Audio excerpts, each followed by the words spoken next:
a presentarles mi comunicación, Fleabag y la deslocación del sujeto sexual, una aproximación a la serie creada en el 2016 por Freewater Reads.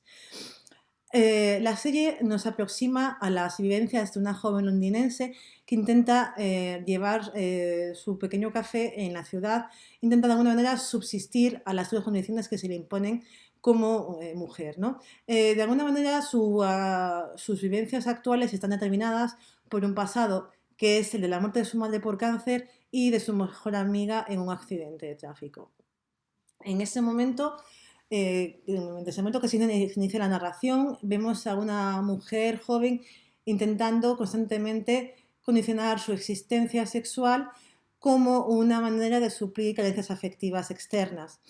Es cierto que las vivencias que se nos plantean desde el paradigma sexual nos hablan y nos introducen la idea de que Fleabag, Phoebe, es una mujer rupturista, libre e independiente, pero también es irreprochable que la condición de la sexualidad en Fleabag está continuamente ligada a la figura masculina, ya que es con ella, con ellas, con ellos, con quienes logra alcanzar el clima sexual. Sí que es cierto que hay momentos muy interesantes en la trama en la que la parte de la subjetividad más, femenina, ¿no? Del deseo, aparece tomado como la subjetividad plena, pero es una presencia narrativa claramente inferior a la parte, ¿no? De la presencia masculina. Es decir, vemos el deseo sexual, pero siempre condicionado a la existencia de una mirada, de una male gaze que se impone como acompañante. Para ello, entender que la sexualidad en Fleabag está condicionada por tres aspectos: la sexual, evidentemente, y también la afectiva, que se dividiría entre la familiar y la afectiva de las amigas, ¿no? En este sentido, ¿no? Hay que entender que para comprensionarnos como calidad no podemos negar en este punto que la presencia del sexo tenga un cierto carácter vanguardístico. ¿Por qué? Por la interpelación constante. El primer plano como dispositivo de proyección del deseo femenino, en el que ella no duda en mirar directamente a cámara. Ella es la aparentemente única garante del deseo, ¿no? No necesitaría la mirada masculina para tener su deseo, ya que la interpretación que logra, ¿no? Fijar esta posición reactiva de subjetividad plena. Ahora bien, esta idea puede ser no cuestionada y para ello hay que tener en cuenta también otras dos figuras que serían, bueno, otros dos, como decíamos, elementos que serían la familia y las amigas. La familia es compleja, pues estaría determinada tras la ausencia de la madre únicamente por la figura del padre, la mujer del padre y su hermana. El padre, la figura masculina, es claramente una figura de acompañamiento que intenta estar con Fleabag y de alguna manera continuar con ese proceso de pedagógico que se iniciaría en la infancia de Phoebe, ¿no? Intentar ayudarla y acompañarla de una manera bastante frustrada, ya que es incapaz realmente de hacer una política de los cuidados plena. En el caso de su hermana, es una mujer determinada por su carga laboral. Es el caso más claro de la Superwoman, ¿no? Es decir, tienen aparentemente un matrimonio que podría considerarse exitoso, entre comillas, y una vida laboral plena. Con lo cual, el tiempo que le queda para Fleabag pues no es mucho. Intenta estar ahí, pero siempre de manera, bueno, pues ciertamente también cuestionable.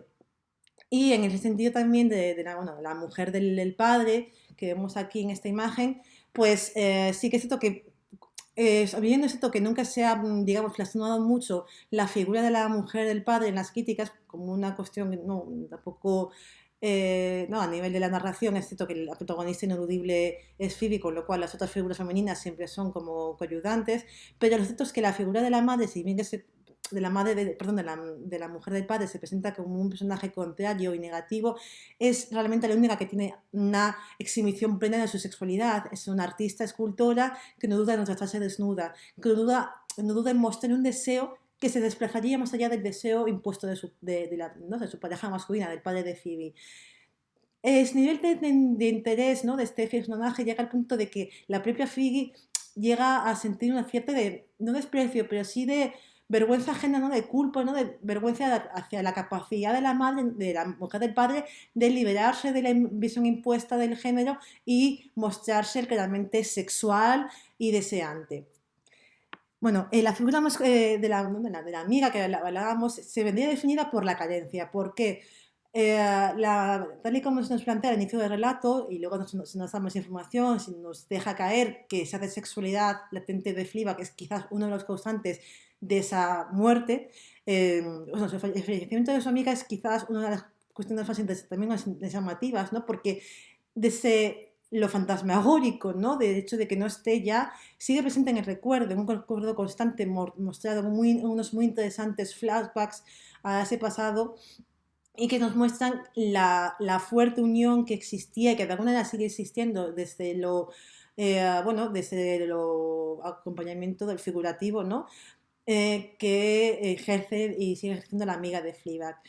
La memoria de su amiga en ese sentido es unos elementos que determina en parte de los comportamientos libertinos, ¿no? De Fleabag, y nos interesa saber hasta qué punto, ¿no? La carencia afectiva de su amiga también es determinante en esa aparente necesidad de Fleabag por, digamos, suplir las faltas emocionales en esa constante búsqueda del deseo masculino. Bien, asimismo, ¿no? Tenemos ya los objetivos y en los objetivos tenemos como dos ideas máximas y absolutas, ¿no? La idea de que es Fleabag un planteamiento realmente revolucionario y la otra idea que queremos presentarnos es ¿se ha independizado Phoebe de la male gaze? ¿Es realmente Phoebe independiente de la mirada masculina? Bien, de aquí tenemos dos hipótesis que van a ser la idea ¿no? básica de que Fleabag sí es un síntoma de cambio. ¿Por qué? Bueno, pues varias cuestiones. En primer lugar, ¿no? La cuestión técnica es innegable que el uso de primer plano, la interpelación, el uso del sonido directo también, la convierten en una serie rupturista desde lo formal, innegable. Pero también todo que la parte más simbólica y narrativa hay aspectos que nos pueden hacer cuestionar esa aparente ruptura. Y aquí vamos con la segunda hipótesis. El paradigma del héroe clásico, la figura del héroe clásico que trabajaríamos a partir de las investigaciones previas, ¿no? De los ya conocidos Greimas y Props, y lo que se plantea en esta idea, ¿no? Del héroe clásico perenne es que de alguna manera esa capacidad de Fleabag para subvertir el relato clásico y para adoptarse como una mujer activa sexual no estaría otra que una vía prestada de la sexualidad masculina. Es decir, el deseo que ejerce Fleabag es un deseo impuesto desde el externo, es decir, impuesto del sistema dominante. Y por lo tanto, no es un deseo masculino, es un deseo masculino prestado. Así bien, la metodología que hemos empleado es de corte cualitativo y nos hemos decantado por dos ejes principales. Por una parte, estaría la cuestión de la perspectiva histórica cinematográfica, el free cinema. Entendiendo que Fleabag es una serie británica, es ineludible e innegable pensar que hay una influencia de nuevos periodos más interesantes de la cinematografía británica, que es el free cinema. Es el momento en el que la cámara se desliga de la imposición del primer plano, de la imposición de lo frontal, ¿no? Y del canon dominante y apuesta por un relato desde las clases bajas. No obstante, un relato de las clases bajas que siempre va a ser masculino o primordialmente masculino, pero se va a mostrar desde esa visión a la working class que intenta alzar su voz. Y por otra parte tendríamos también la parte, ¿no? De los gender studies, de la visión de género innegable. Como decíamos, hemos trabajado tanto en la cuestión del texto canónico del Malvi del 75, Visual Pleasure, pero también hemos contado con el Male Gaze de Anne Kaplan y otros trabajos de otras teóricas. En la relación al cinema, como decíamos, cabe determinar que hay dos influencias que están muy presentes en el trabajo de Fleabag. ¿Qué van a ser? Por una parte, ese peso del sistema dominante, ¿no? Y por otra parte, la búsqueda constante de la libertad, frustrada, cuidado.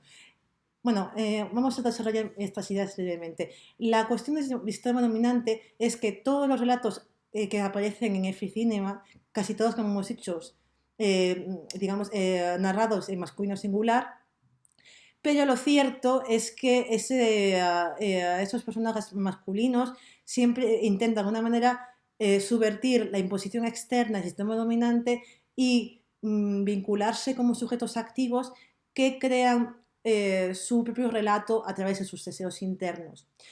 Así bien, esta búsqueda constante, como decíamos, está frustrada. ¿Por qué? Pues porque la imposición sistemática y sistémica del sistema dominante es tan fuerte que por mucho que sea su voluntad, es muy difícil, muy complejo llevarlo a cabo, ¿no? Para entender mejor, ¿no? Como decíamos, a Fleabag, creo que es interesante apostar con dos narraciones. La primera, ¿cuál es? La obra de Richardson del 62, The Loneliness of the Long Distance Runner, La soledad de tipo del fondo, y es básicamente la historia de un joven, Smith, que es llevado a un reformatorio tras haber robado. Y es ese, ¿no? Ese hurto que le condiciona a vivir en un reformatorio y que le condicionará a llegar a ser un corredor de fondo con la única premisa, ¿no? Puesta por el director del centro, de llegar a la máxima distancia, de la máxima, llegar al primero en la carrera y así lograr el reconocimiento. Es decir, ese sueño que tenía inicialmente Smith, que es el de ser libre, empieza a estar condicionado por esa imposición externa. Logras tu sueño a través de mi imposición, ¿no? ¿Qué pasa aquí con el personaje de Smith? Que él sí que podría lograr de alguna manera esa subversión a través de la imposición de su deseo interno, que es cuestionar la autoridad. No logra la carrera, pero logra esa cierta felicidad agridulce de saberse dueño de su destino. En el segundo caso, Saturday Night Live, perdón, Saturday Night, Sunday Morning, la costumbre. Bueno, pues en este caso el personaje masculino es un trabajador en una fábrica que afirma constantemente que su deseo es trabajar lo justo y vivir lo máximo, ¿no? Igualmente, al igual que la de Richardson, esta obra de Straits del 60, está basada en la working class de los años 50. La visión bueno, la visión del proletariado está igual presente, y sí que es verdad que en este caso el sueño ¿no? del protagonista no es tan, digamos no se considera, no se logra liberar de la mirada dominante como si sucedía en la anterior. En esta situación sí que la mirada dominante del sistema va a coaccionarlo. Sus deseos de ser libre van a verse limitados por esa imposición final del amor romántico. Se enamora y al enamorarse se da cuenta de que va a tener que hipotecar su vida, ¿no? Esa hipoteca de la vida que de alguna manera también se está presente en Fleabag, ¿no? La hipoteca de la hermana que trabaja por encima de sus posibilidades, la hipoteca del padre que se desliga de los cuidados, y la hipoteca de Phoebe, de Fleabag, que realmente no tiene aparente capacidad para gestionar su propio deseo y para desligarse de la imposición masculina que se le impone desde el deseo. Para ello tenemos que tener en cuenta también, como hemos dicho, la perspectiva de los estudios de género, que hemos trabajado a través de tres enfoques determinantes, que son el de Anne Kaplan, el de Foucault y el de Gigaray. En la relación a Kaplan, la Mary Case es clave. En su estudio del 83 es la mirada masculina. Lo que plantea Kaplan es una ordenación de alguna manera del texto catónico de Malby, como decíamos, Visual Pleasure, Narrative Cinema, y lo que intenta hacer es responder a esa pregunta, ¿no? De ¿puede existir una mirada feminista y femenina del deseo? Lo que plantea aquí Kaplan, como decimos, ¿no?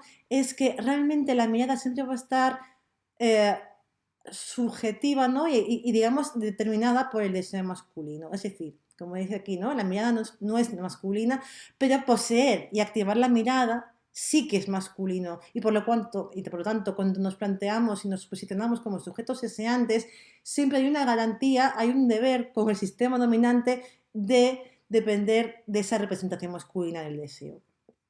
En esta línea, pues es muy necesario entender la perspectiva de Foucault y entender, obviamente, que el deseo es una cuestión construida, ¿no? Es una mediante construida, ya que en el siglo XVII, como aquí plantea Foucault, no existía esa imposición.